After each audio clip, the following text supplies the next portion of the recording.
Résumés les plus importants sur le Code du travail du Cameroun, partie 2. Le Code organise la protection sociale des travailleurs, incluant la couverture médicale, les allocations familiales, les pensions de retraite et l'assurance chômage. Ce système vise à garantir une sécurité économique et sociale aux travailleurs et à leurs familles, contribuant ainsi à la stabilité sociale. La rémunération est un droit fondamental garanti par la loi. Le Code fixe un salaire minimum légal, encadre les retenues sur salaire, précise les conditions de paiement des primes et indemnités. Cela permet d'assurer une juste rétribution du travail fourni et de prévenir les abus. L'emploi des travailleurs étrangers est encadré par le Code. Il définit les conditions d'accès au marché du travail, les modalités d'obtention des permis et garantit un traitement égal aux nationaux, protégeant ainsi les droits fondamentaux de tous les travailleurs sur le territoire camerounais. La formation professionnelle continue est encouragée par la loi.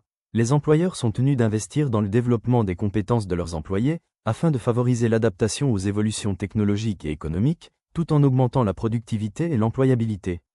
Le Code protège la dignité et les libertés individuelles des travailleurs. Il interdit toute forme de discrimination, harcèlement ou sanction abusive. Les procédures disciplinaires doivent respecter les droits de la défense et la proportionnalité, garantissant un environnement de travail respectueux. Des règles strictes encadrent la durée du travail, les heures supplémentaires et les périodes de repos. Le Code veille à éviter les abus et à préserver l'équilibre entre vie professionnelle et vie personnelle, contribuant ainsi au bien-être des travailleurs. Le Code organise la représentation du personnel dans les entreprises. Il définit les instances représentatives, leurs missions et prérogatives.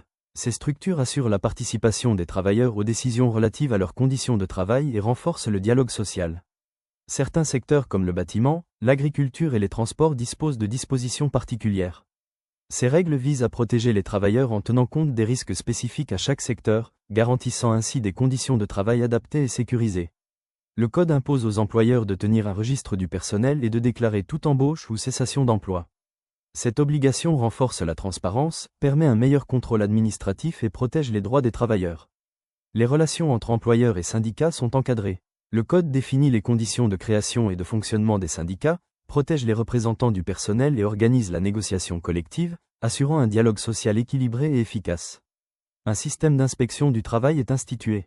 Les inspecteurs veillent au respect du Code, sanctionnent les infractions et conseillent les employeurs et travailleurs.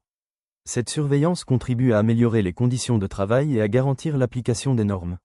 Le Code prévoit une protection spécifique pour les travailleurs domestiques et à domicile. Il fixe des règles sur la rémunération, les conditions de travail et la sécurité, garantissant ainsi leurs droits fondamentaux et leur dignité. Le Code du travail du Cameroun vise à concilier développement économique et protection sociale. Il offre aux travailleurs des garanties solides et aux employeurs un cadre clair et sécurisé pour développer leurs activités, contribuant ainsi à la stabilité et au progrès du marché du travail camerounais.